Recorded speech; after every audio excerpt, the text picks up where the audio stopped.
Hola a todos. Bueno, suerte el bajo perfil de la presentación que iba a hacer Tito. Estas semanas con el espíritu olímpico realmente que nos convoca y que nos inspira un poco a todos.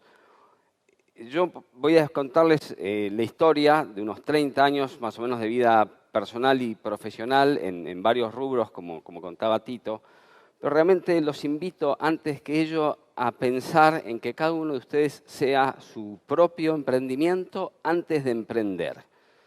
Y con eso me encanta hablar de la formación que uno tiene que tener en trabajar sobre sus fortalezas, generar experiencias, conocer gente, como es el caso de este evento, intercambiar información, aprender de los errores ajenos, no hay nada más económico que eso en el emprendedorismo, y trabajar especialmente sobre algo que en general no nos gusta mucho, que es trabajar sobre nuestras debilidades.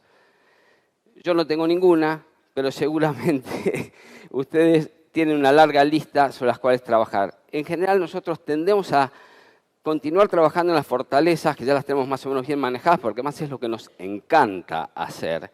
Y las debilidades, como los idiomas, ir al gimnasio y otra cantidad de cosas, son las que siempre van quedando postergadas. Y realmente, marginalmente, uno tiene mucho más beneficio en trabajar un poquito sobre las debilidades que continuar trabajando sobre las fortalezas. Dicho eso, a ver cómo me trata el... Ahí está. Yo, después de haber estudiado 6 años de ingeniería en la Universidad de Buenos Aires, 2 años del MBA en Estados Unidos y 1 año de ingeniería en petróleo en Estados Unidos, 9 años de universidad, sin copiarme y sin repetir, tuve la oportunidad de arrancar viviendo en Los Ángeles un emprendimiento muy extraño, porque lo arranqué desde Los Ángeles, California, con un socio que había sido compañero mío, ese compañero de estudio que todos tenemos durante 4 de los 6 años de la Facultad de Ingeniería, que se había ido a vivir a Brasil. Entonces yo estaba en Los Ángeles, él estaba en Brasil, y aparece la oportunidad de hacer una startup en Brasil, siendo ninguno de los dos nativos brasileros, ¿no es cierto? En una oportunidad que vimos en una bisagra tecnológica industrial en el corte de acero, básicamente herramientas para torno y fresadora, donde en California, donde hay una importante industria sofisticada de aviación, de armamento, de misiles, de aeroespacio, había un nivel de tecnología que nosotros dijimos, esto es maravilloso, si esto lo lográsemos llevar a Argentina, y ahí nos traicionaba el subconsciente, nos va a ir bárbaro. Y dijimos, no tiene que ser Argentina. E hicimos el esfuerzo de decir, vamos a Brasil, hay que ir a Brasil en este momento, un Brasil muy sediento de productividad. Y comenzamos esta compañía en el año 88 con mi socio Guillermo Maistegui, que está ahí en la foto. Entre paréntesis, la limusín que está ahí atrás en la foto no era para nosotros en esa ocasión. Pero bueno, esta feria está tomada en la Feria Industrial de Chicago, por allá por el año 88. Nosotros tuvimos la compañía durante 12 años, luego la vendimos y vamos a charlar un poquito del ciclo de vida de la compañía, sin haber vivido los dos en ningún momento en el mismo país, lo cual era una cosa muy curiosa en ese momento, porque esto era previo al Internet, previo al WhatsApp, los celulares eran recién una novedad y bueno, se manejaba el fax, ese tipo de cosas, ¿no es cierto? Después de... entonces, ¿qué hacíamos nosotros? Estábamos en el rubro de tornos, herramientas muy sofisticadas, donde enganchamos una bisagra tecnológica. Hasta ese momento el corte de acero se hacía lubricando la herramienta y el factor límite era la temperatura máxima que podía tomar esa herramienta, lo cual te limitaba la productividad. Una de las primeras aplicaciones que se hacen de las cerámicas industriales a nivel escala práctica es en el rubro del corte de acero. Y esta bisagra tecnológica hace que uno pase de cortar con lubricación a cortar con otro tipo de herramienta cerámica sin lubricación en fluencia, directamente del acero al rojo, como lo ven acá en la foto donde está la flecha amarilla. Esto hacía que nosotros íbamos a un industrial brasilero que nunca había visto un inserto cerámico y le decíamos que él podía aumentar la producción de su fábrica de 3 a 4 veces. con las máquinas que ya tenía en la planta, lo cual era un desafío muy interesante. Entonces, éramos muy jóvenes, si ahora tengo cara de pibe, antes más decían, bueno, mostrame, probame, y así fue como comenzamos a hacer pruebas donde realmente nos pasaba eso. Teníamos hasta problemas sindicales porque algunas plantas tenían que bajar un turno. Eran plantas que trabajaban 24 horas, plantas industriales muy grandes de Brasil. Estamos hablando de fábricas como Caterpillar, Fiat, fábricas de frenos, Embraer, compañías de esa naturaleza, ¿no es cierto?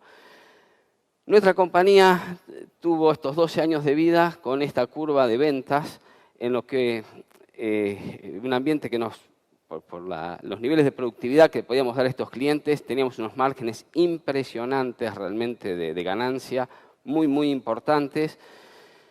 Y sin embargo, uno de los temas de los que voy a hablar un poco ahora y después en los otros emprendimientos es observen que hay 4 a 5 años donde a pesar de que el negocio era maravilloso, nos iba bárbaro, hacíamos plata y nos divertíamos mucho, había un periodo de incubación que en este caso fue de 5 años hasta que realmente logramos descular el cubito mágico ese de muchos colores que todos ustedes conocen y empezamos a encontrar la fórmula de realmente cómo construir valor económico en escala.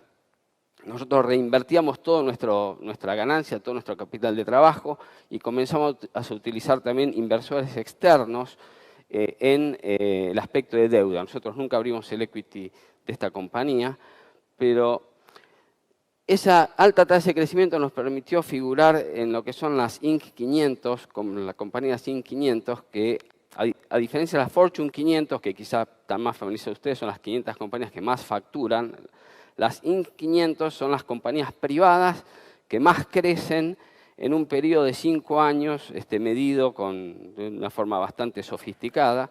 Y nuestra querida y pequeña pyme calificó por 3 años consecutivos en esta lista de las Inc. 500. Nos divertimos mucho, éramos el segundo proveedor industrial en todo Brasil. Este es un stand en la Feria de San Pablo, la Feria Industrial de San Pablo, donde competíamos con Sandvik, que es el archicompetidor europeo, que normalmente es la compañía americana, Sandvik, que es la compañía sueca, que hace lo mismo. Acá tenemos una foto, éramos jovencitos, Guillermo y yo, trabajando en cosas muy innovativas. Por ejemplo, este pequeño van, camionetita que ven ahí atrás, vendía herramientas y las probaba por las compañías que no eran las grandes compañías, eran las compañías medianitas industriales de Brasil. Esta compañía tuvo un ciclo de ventas porque vieron que esa curva amarilla se empezaba a decaer. ¿Y fue por qué? Porque la competencia, otras compañías israelíes, japonesas, comenzaron a fabricar cerámicos de forma apropiada y empezamos a ver que esa estrategia de océano azul, como se le llama hoy en los libros, o sea que no tenés competidores, empezaba a desaparecer. Y nos pasaban dos cosas. Yo llevábamos 10 años de compañía.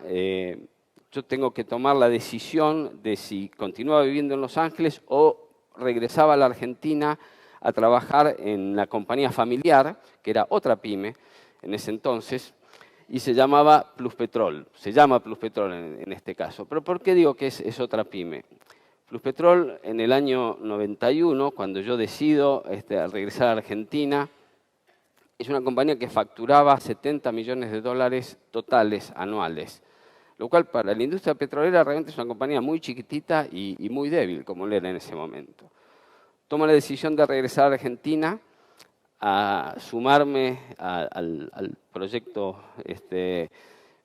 profesional familiar y le digo a mi padre y a su socio, bueno, mira, me va a llevar 1 o 2 años vender la compañía propia porque no lo puedo dejar solo a mi socio. Primero porque no tenía mi socio plata para pagarme la parte, nos iba bárbaro, pero no había, o sea, había caja, todo, pero no era lo mismo.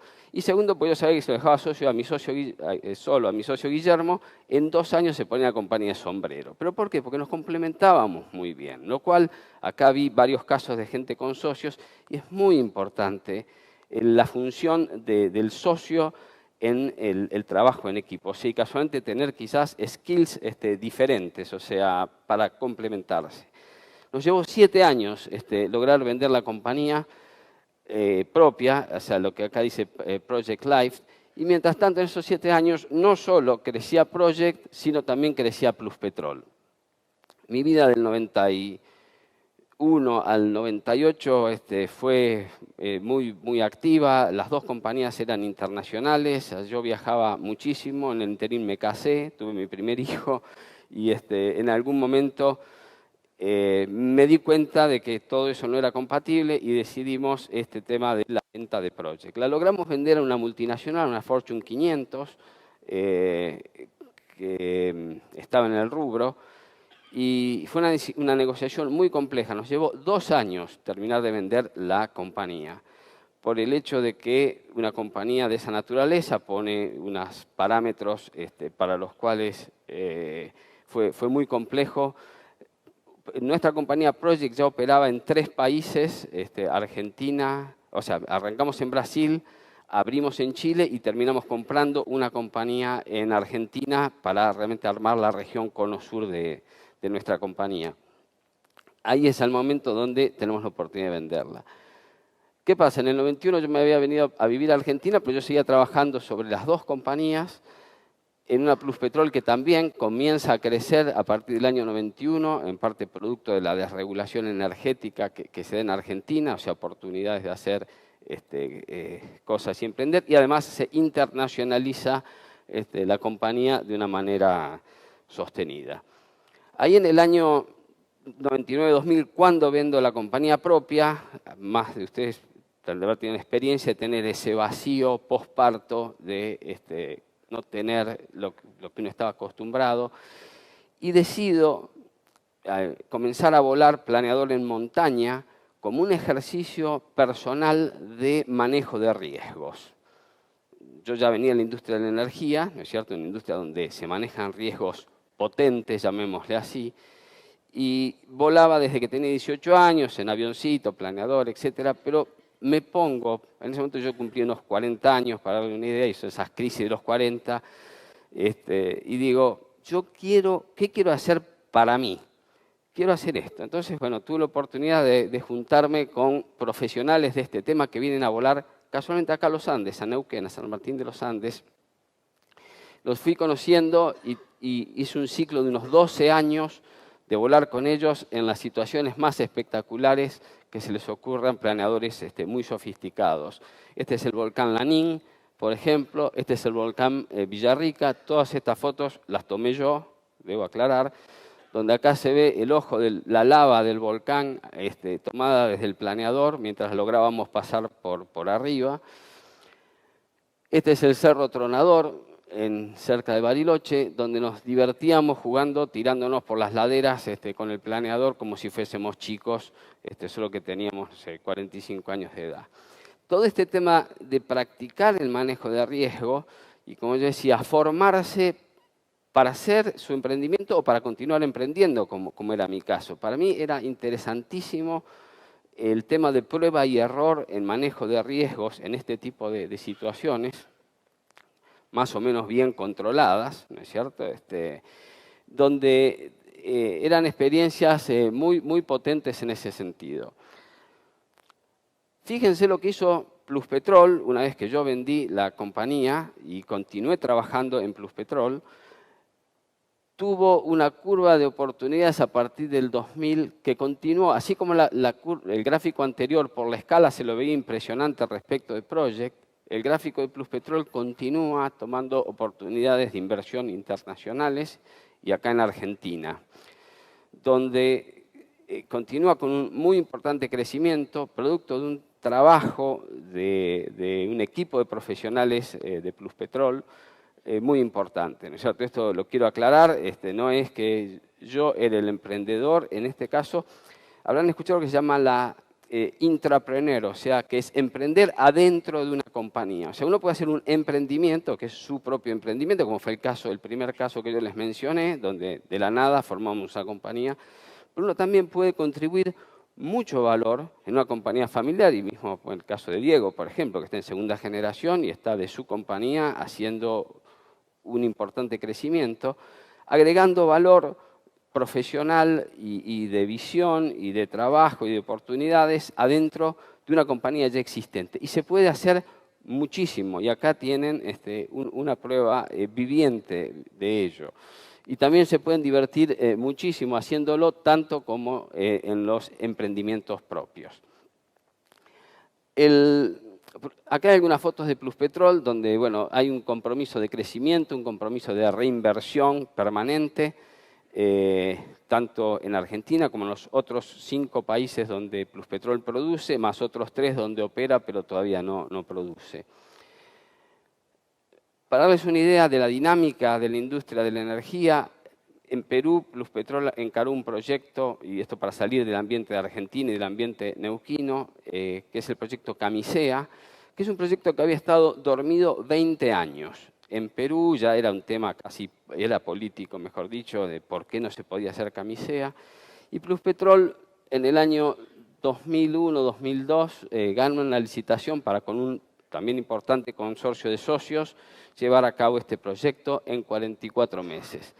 Y ocurre que esta foto es de 2010, pero más o menos para el 2005, cuando el proyecto se pone en marcha a fines del 2004, ya el proyecto se lo veía así. Y todo esto está en medio de la selva peruana. O sea, esto fue un proyecto más que petrolero, yo diría es un proyecto bélico-militar, porque mover todo este equipamiento al medio de la selva peruana, en su mayoría por barco y barcaza, porque el peso de los equipamientos no permitía ni los aviones de carga más grandes que existen en el mundo, fue toda una experiencia interesante. Entonces, recordemos lo que parecía una importante curva de crecimiento de Pluspetrol, que cuando después la ponemos en perspectiva, uno dice, hablando de incubación, o sea, volviendo al tema de la incubación, observen ustedes los primeros 10, 15 años de Pluspetrol. O sea, y yo insisto sobre el tema de seamos pacientes con las incubaciones, sigamos trabajando en el cubito mágico hasta lograr alinear los colores que dan ese ciclo virtuoso que hace que la compañía realmente empiece a ganar tracción y a crecer en forma. En el año 2011 hago otra bisagra personal importante y significativa. Yo había trabajado durante 25 años con el acelerador a fondo, como habrán visto, 2 compañías, mucho viaje, familia, etc. Y decido retirarme de la función ejecutiva de Pluspetrol. Yo era el country manager de Pluspetrol en Argentina, que en ese momento creo que era la tercera petrolera del país en gas y en petróleo, en producción de gas y producción de petróleo. Y me di cuenta que había cumplido un ciclo, por un lado, me di cuenta que estaba muy divertido y entretenido con los temas de Pluspetrol en Argentina, etcétera, pero no estaba mirando el crecimiento de Pluspetrol fuera de mi trabajo del día a día, porque me completaba el día realmente. Y decido salir de la función ejecutiva, me mantengo como director activo en la compañía, o sea, hoy 80% de mi tiempo está dedicado a Pluspetrol, pero de hacer, o sea, estar acostumbrado a hacer, como muchos de ustedes están acostumbrados a levantar el teléfono y dar instrucciones y seguir temas, etcétera, me dedico a pensar. Fue otro gran cambio, fue otro gran vacío posparto, como comentaba más temprano, que me hizo y me permitió, entre otras cosas, volver a acercarme al ambiente emprendedor. Ahí me acerqué a Endeavor, ahí aparecieron algunas oportunidades de no emprender yo a esta altura ya no pretendo emprender en sí, porque tengo también la responsabilidad de continuar mirando Pluspetrol, pero sí asociarme con emprendedores o inversores, aportando todo el bagaje de experiencia que uno tiene en distintos casos. En este caso me invitaron a participar en la planta de tubos de Junín de los Andes, acá en Neuquén, que fabrica tubos de petróleo de alta tecnología de fibra de vidrio reforzada, que es un rubro que va ganándole al acero en su envelope de aplicaciones por una cantidad de razones. Esta compañía está en serios problemas financieros, pero por serios problemas de management están en serios problemas financieros. Entonces la persona que me invita a participar, a reemplazar a uno de los accionistas, me dice, mirá, está esta oportunidad, etcétera, ¿te interesa? Digo, sí, me interesa, sí, pero Si vos entrás como gerente general, además entras como accionista conmigo y te comprometes a estar por lo menos 8 años en lo que se llama el turnaround de la compañía. Turnaround quiere decir dar vuelta a una situación, o sea, revertir una situación no deseable. Y fue muy interesante porque en 5 años, o sea, esto fue 2011, o estamos en 2010, en estos 5 años, en un mercado petrolero que ha estado muy deprimido en volúmenes, o sea, nos pasó de todo. Nos pasó un incendio en la planta, la ceniza del volcán Puyehue, los temas de la estatización de YPF, si quieren así, el juicio a Chevron, todo eran malas noticias en la industria.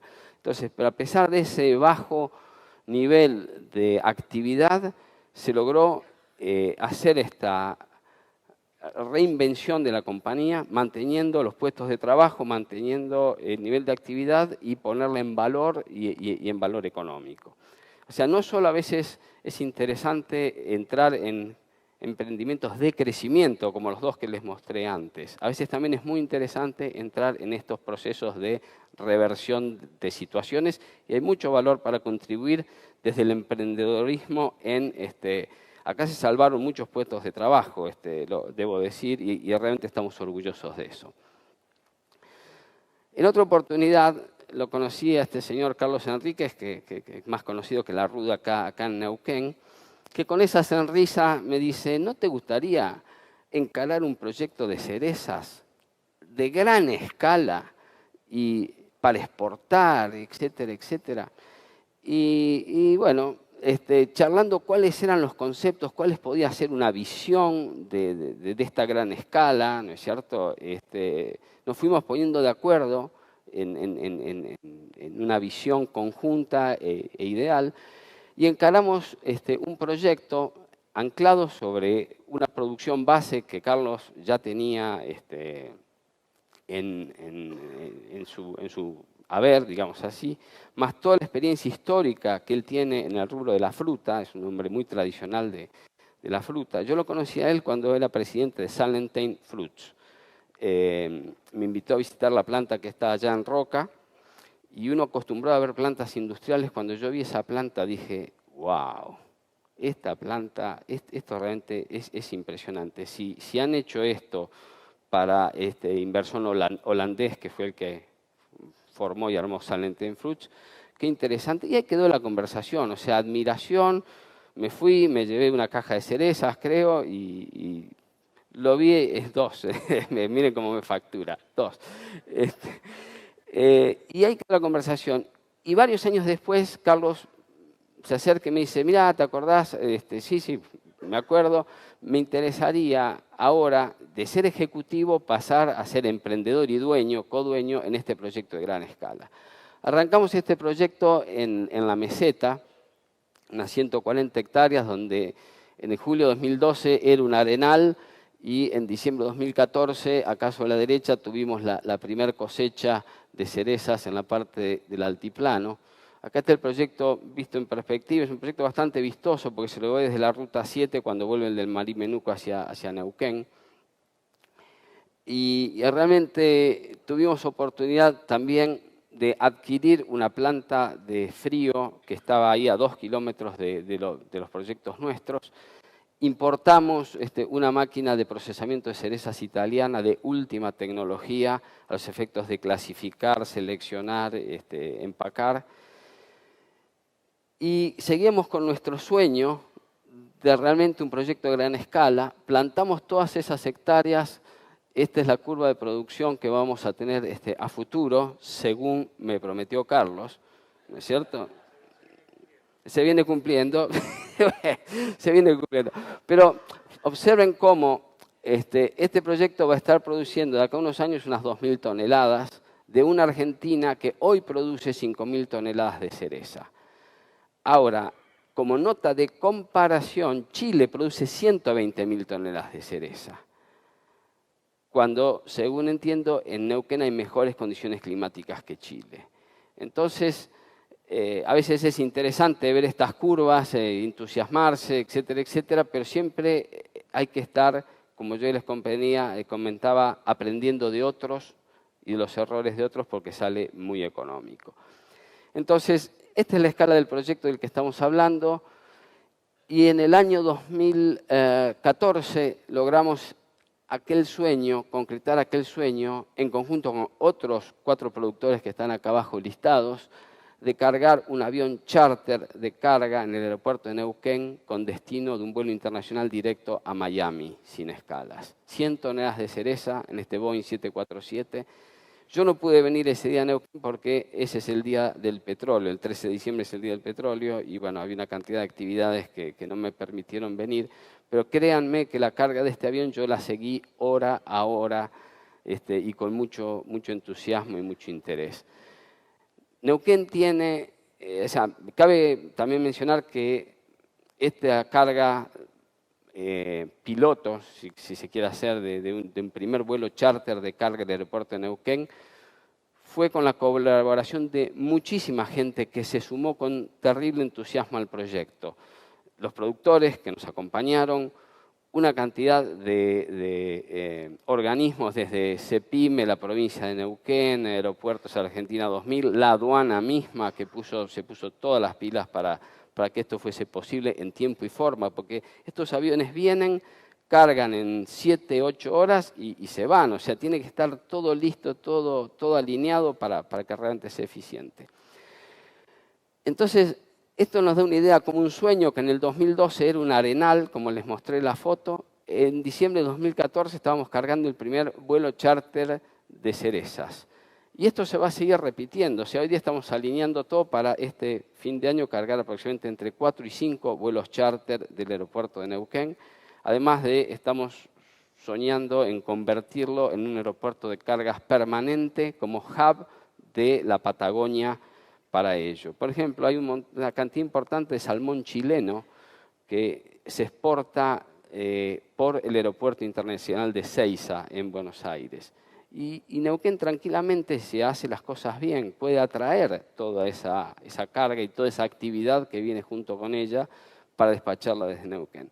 Entonces, un poquito quiero cerrar habiendo mostrado algunos emprendimientos, algunos emprendimientos adentro de compañías existentes, un caso de turnaround, o sea, dar vuelta a una compañía como fue Petroplastic, donde fue un gusto participar, y otro caso donde pudimos cumplir un sueño que nos planteamos y en bastante corto plazo, o sea, en 3 años, de convertir a la Patagonia en un hub de exportación de productos de alto valor agregado y alto riesgo, porque una de las razones que yo ingresé en este proyecto de cerezas es porque también es un proyecto de alto riesgo, alta rentabilidad. Y un poquito, así como les conté, en eso he tratado de especializarme a lo largo de los años, un poquito en la industria de la energía, el vuelo en planeador, y hoy de las cerezas. Y la única noticia buena es que de todo lo que yo hago en la industria, las cerezas es lo único que me puedo comer. Porque de lo otro, nada. Bueno, espero haber agregado valor en esta mañana, donde también van a escuchar todo tipo de emprendimientos, contándoles esta historia con una interesante nota sobre lo que nosotros percibimos como el futuro de la Patagonia si nos ponemos las pilas y hacemos todos en conjunto las cosas bien. Muchas gracias.